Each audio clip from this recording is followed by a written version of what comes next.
పరిరక్షణలో భాగంగా ఈ సభ ప్రారంభానికి ముందు మన ఆస్థాన రాజనర్తకులు సాధన నాట్యాన్ని కనులారా తిలకిద్దాం.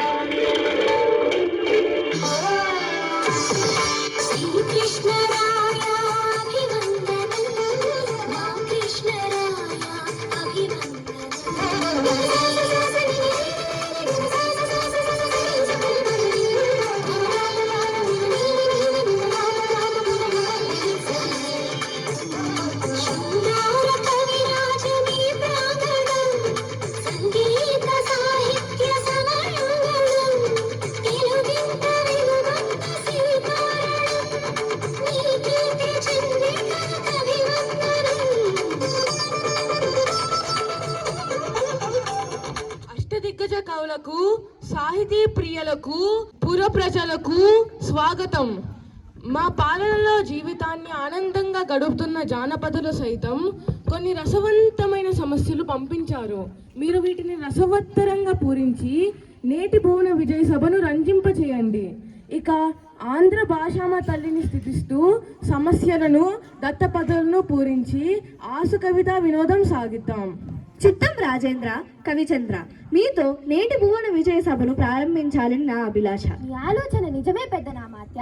కానీ ప్రభువుల వారి ఏలుబడిలో ఎన్నో భాషలుండగా తెలుగు భాషపై ఇంత మక్కువ చూపడానికి గల కారణమేమిటో? అదేమిటి సూరణ, తేనెలా జాలువారే తెలుగు భాషను ఇష్టపడిన వారుందురే. తెలుగుదేలనందువా? తెలుగుదేలయన్న దేశంబు తెలుగేను, తెలుగు వల్ల బుండ తెలుగు కొండ ఏను నృపుల గొలువు నెరుగవే భాషాడి దేశ భాషలందు తెలుగు లెస్స. మరి ఇంతటి మన తెలుగు భాష మీద ఎవరికైనా ఎందుకు మమకారం ఉండదో? పెద్దనామాత్య, కవులారా, మేము తర్వాత పద్యాన్ని పూరిస్తాం. ముందు మీరంతా పద్య పూర్ణకు పూనుకోండి. చిత్తం రాజేంద్ర, మీ అభిప్రాయమే శిరోధార్యం. పెద్దనామాత్య, మీ పద్య పూర్ణకు సమస్య ఇదిగో. అగ్రజానుజులై రణజాగృజులుగా. ఆహాహా, ఏమి సమస్య! అన్నదమ్ముడు తమ్ముడన్నలయ్యారు. ప్రభు, నా పూరణ ఇదిగో. పుష్యమిన్ భరతాఖ్యుడు పుట్టినాడు, వెలసి లక్ష్మణ్ దాశ్లేష పుట్టినాడు. భరత లక్ష్మణ క్రమమిది ఎరసి చూడ, నగ్రజానజులైరను జాగ్రజులుగా, నగ్రజానజులైరను జాగ్రజులుగా. కానీ లోక వ్యవహారం రామలక్ష్మణ భరత శత్రుఘ్నుడని ఉంటుంది. కన్నెత్తకపోయిన ఎలుక కలుగన దినియన్. దీన్ని అర్థవంతంగా పూరించండి భట్టుమూర్తి గారు. అలాగే ప్రభు. పల్లె జీవనులకు సుపరిచితమైన చక్కని సమస్యను ఇచ్చారు మహారాజా. కరులు చిలుకల లెద్దులు సర్కరతో నొనరించిన యార్చ, కడుబెట్టడుచ్చో గరిమరిచే వర్తకుండా, కడునెత్తుకపోయి ఎలుక కలుగున దినియన్. ఆహా, ఎంత అద్భుత పూరణ! ఎలుక ఏనుగుని ఎత్తుకొని పోగలదా? ఆ ఏనుగు రంధ్రంలో పట్టున. ఆహాహా! ఏనుగులు, ఎద్దులు, చిలుకలు మొదలైనవి చక్కెరతో చేసిన బొమ్మలు. వ్యాపారి పగలంతా వీటిని అమ్మాడు. సాయంత్రానికి అన్ని బొమ్మలను ఎత్తిపెట్టి ఒక ఏనుగు బొమ్మను మరిచాడని దానిని ఎలుక రంధ్రంలోకి ఈడ్చుకుపోయిందన్న మీ భావం వీణుల విందుగా ఉంది. బహుబాగు. కృతజ్ఞతలు మహారాజా. ముద్దు పలుకుల ముక్కు తిమ్మన కవి అందుకోండి. గాడిద ఏచన్ గదన్న ఘనసంపన్న. చిత్తం రాజేంద్ర, మానవులలో ఆడిన మాటను తప్పేవారు కొందరున్నారు. జంతువులలో దీన్ని చూడలేము. అయినా దైవ కృపతో పూరించదను. ఆడిన మాటను తప్పిన గాడిద కొడుకంచు తిట్టగా విని, అయ్యో వీడా నా కొడుకని యొక్క గాడిద ఏచం గద్దన్న ఘన సంపన్న.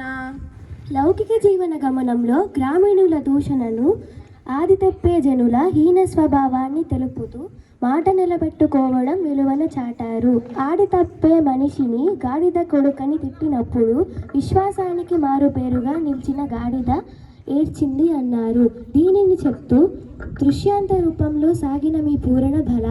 దూచటి తిమ్మన కవీంద్రుల లోకరీతిని బీత లేకుండా పలికారు. ఇప్పుడు నానా నానా నానా నానా నానా నానా నానా అనే సమస్యను మీరు పూర్ణ చేయండి. ప్రభు, అక్షర విన్యాసం తప్ప అర్థం లేని సమస్య ఇచ్చారు. అయిన చక్కని పూరణ కావిస్తాను. నిన్ను నిన్ను నిన్ను నిన్ను నిన్ను నిన్ను నిన్ను నిన్ను నిన్ను నిన్ను నిన్నుంగని లయతాల సంగతుల గానకళ పరిపూర్ణ మానసమున్న మోదము నల్లుచు పల్కునిట్టురన్ కళా శ్రీ కాళహస్తీశ్వరుని వరప్రసాదం కవిత్వముగా పొందిన దూర్జటి పూర్వ విజయ కవులను చూచిన మన జానపదులు మన కవుల కావ్య సాహిత్యం మన సభ గొప్పతనం గురించి లయా తాళానుకూలంగా కూలీ రాగాలు అల్లుకునే స్థితిని కళ్ళకు కట్టివి. పనులతో పాటతో పాటు పద్యాలను పాడే వైఖరి అద్భుతం. అవునవును, జానపదుల సొత్తు జానపదం. సత్యం చెప్పారు రామకృష్ణ కవి. తదుపరి మీదే వంతు. మీ పదగుంఫనాన్ని మేము ఎరుగదుము. మేక మరియు తోక ఈ రెండు దత్త పదాలతో ఒక సీస పద్యం చెప్పండి. మమ్మేలిన దేవరా, నన్నాదేశిస్తే కాదంటానా? విని ఆలకించండి మహాప్రభు. మేక తోకకు మేక, తోక మేకకు తోక, మేక తోక, మేక తోకకు తోక, తోక మేకకు మేక, మేక తోకకు మేక, తోక మేక, మేక తోక తోక తోక తోక మేక, మేక తోక తోక తోక తోక మేక, తోక మేక, మేక తోక తోక తోక తోక తోక తోక మేక, మేక తోక తోక మేక. మీరు సామాన్యులు కారు వికట కవి. ఏమేమి చెప్పారు? మేకలు కాపర అడవికి మేతకై మేకలు తీసుకుపోతున్నాడా? ఒక మేక ముందర పోతుంది, ఆ మేక తోక వెనుక బాగాన ఉంటుంది, ఆ వెనుక మరొక మేక ఉంటుంది. ఇలా మేకలు మందలుగా పోతున్న తీరుని మేక తోక దత్పదాలతో చక్కగా చిక్కగా చెప్పారు. శభాష్ రామకృష్ణ కవి. మీ కత్తికి రెండు వైపులా పదునే మరి, అందుకే మీరు వికట కవి అయ్యారు. రాంభద్ర, గోలకొండ, పూలదండ, కొత్తకొండ ఈ పదాల ఆధారం చేసుకొని భారతార్థంలో ఒక పద్యం చెప్పండి. చిత్తం మహాప్రభు, రామభక్తుడైన నాకు భారతార్థం పూరణనిచ్చారు, పూరణ చేసేదను. ఓయి కురురాజా, నీ కొడుకుత్త గోలకొండవని నుండు వినుమూలముండదిక బాండనమున్న గెలిపిత్తు పాండు సుతులా నురము నంబూల దండరే కొత్తకుండ.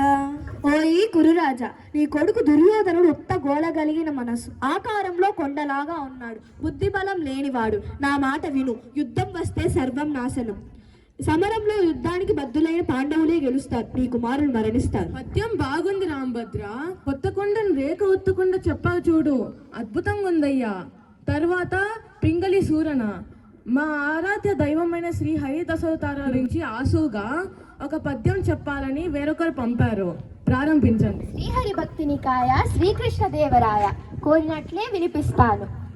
మత్స్యమై జడనిది మడించే సోమకు, గూర్మమై కవ్వపు గొండ మోసే, గిటి అయి హిరణ్యాక్షు గీటడంగించెను, హరి అయి వధించే ప్రహ్లాద జనకు, వటుడై బలిదనుజు వంచించి కుదించే, భార్గవుడై క్షత్ర పంక్తి జెండే, దశరథ రాముడై దశకంఠు దెగటార్చే, శౌరి అయి దుష్టుల సంహరించే, బుద్ధుడై త్రిపుర స్త్రీల బుద్ధి మార్చి, వృద్ధుచే వారి భర్తను దృంగజేసే, గల్కి అయి మ్లేచ్ఛ సంతుతి బిట్టు మార్చు, హరిదశావతార చరిత్రమభినుతమ్ము, హరిదశావతార చరిత్రమభినుతమ్ము.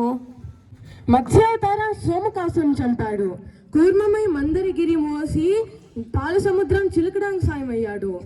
వరాహ రూపమై హిరణ్యాక్షిని చీల్చాడు. నరసింహమై హిరణ్యకశిపుడిని చీల్చాడు. వామనుడై బలిని పాతాళానికి పంపాడు. పరశురాముడై రాజుల దర్పాన్ని కూల్చాడు. శ్రీరాముడై రావణాసుని వధించాడు. శ్రీకృష్ణుడై దుష్టుల్ని అంతం చేశాడు. బుద్ధుడై పురస్త్రీల బుద్ధిని మార్చి శివుని చేత త్రిపురాసుని చంపించాడు. కల్కిగా నీతిహీనుల్ని అంతం చేశారు. దశావతార కార్యకారణాలను మనోహరమైన సీసంతో సభాసదులను అలరింపజేశావు. మీ అభినందన స్పందనకు వందనం. మహాప్రభు, వచ్చే దారిలో ఒక జానపదకుడు ఒక సమస్యనిచ్చాడు, మీరు అనుమతిస్తే మీకు ఇస్తాను. తప్పకుండా, సభారంభంలో మీకు మాటిచ్చాను కదా, కానివ్వండి, సమస్య అందివ్వండి. మహాప్రభు అందుకోండి. అందరూ నందరే మరియు నందరు నందరే ఎందరందరే. దీన్ని పూరించండి. అది సంగతి. ప్రభువుల వారికి ఇవ్వదగిన సమస్యే. అష్టదిగ్గజ కవులారా, నా కీర్తిని దిగంతాలకు వ్యాపింప చేయాలన్న మీ కుతూహలానికి సంతోషం. పూర్ణ చేసేదను సంతోషం. ఆలకించండి. కొందరు పాండితీధనులు, కొందరు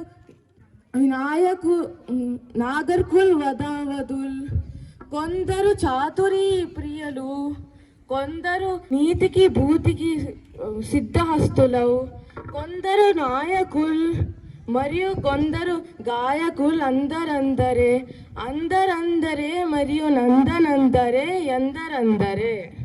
సభలో కొందరు పాండిత్యమే ధనంగా కలవారు, కొందరు నాయకులు, ఇంకొందరు గాయకులు మరియు చాతుర్యాన్ని ఇష్టపడేవారు, నీతికి సంపదకు నిలయమైన వారు ఇంకొందరు. ఇలా వారిని ఉద్దేశించి ఈ రాజ్యంలో మా ప్రజలు సాహితీ సామర్థ్యాలను చూసి అందరందరే అని ఎవరికి వాళ్ళే గొప్ప అని అర్థం. కవి పండితులారా, మీ సమస్య పూర్ణాలు పద్యగానంతో నా మనసెంతో మురిసింది. కవికులందరకు కృతజ్ఞతాంజలులు. స్వస్తి.